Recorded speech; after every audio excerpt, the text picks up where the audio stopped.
Man, you ever been on a flight where everything just explodes, not the plane, thank God, but the tension, the egos, the kind of mess that makes you question humanity?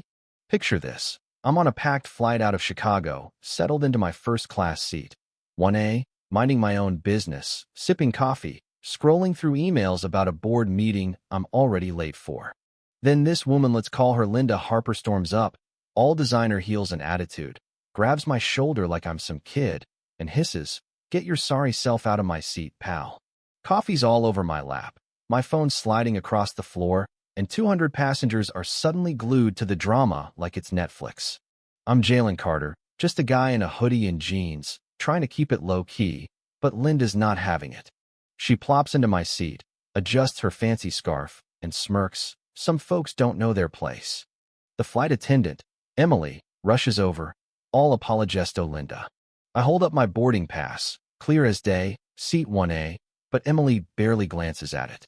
"Sir, economy's that way," she says, pointing to the back like I'm lost luggage. I'm calm, I swear. Years of boardroom battles taught me to keep my cool, but inside, I'm raging. "Can you just check my ticket?" I ask, voice steady. Linda scoffs. "Does he look like first class?" "I'm platinum elite, honey." The crew nods like she's preaching gospel. Phones are out now. A kid, Mia, maybe 16, starts live streaming on TikTok, and the cabin's buzzing 50 viewers, then 500, then thousands. I'm standing in the aisle, feeling like a criminal for existing, while Linda's lounging in my seat, tossing shade. "Probably used his cousin's credit card for that ticket," she mutters.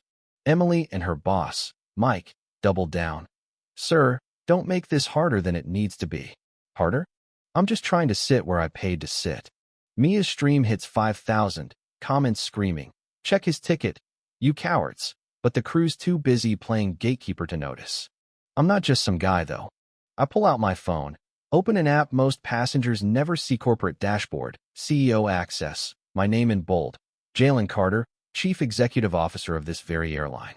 I spent months going undercover, testing our customer service, and boy, did they just fail spectacularly. I flash the screen at Mike, whose clipboard hits the floor like his career's about to. Emily's face goes ghost white.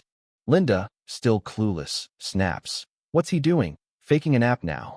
But the security guy, Officer Daniels, sees it, and his whole vibe shifts from cop mode to, "Oh crap, I'm in trouble." "MS. Harper," I say, voice low but sharp, "I don't just own this seat, I own 70% of this airline." The cabin goes dead quiet. Linda's scarf slips as her jaw drops.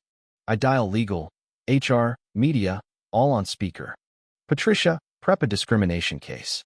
"Mike, employee 39 to 412, termination papers, now."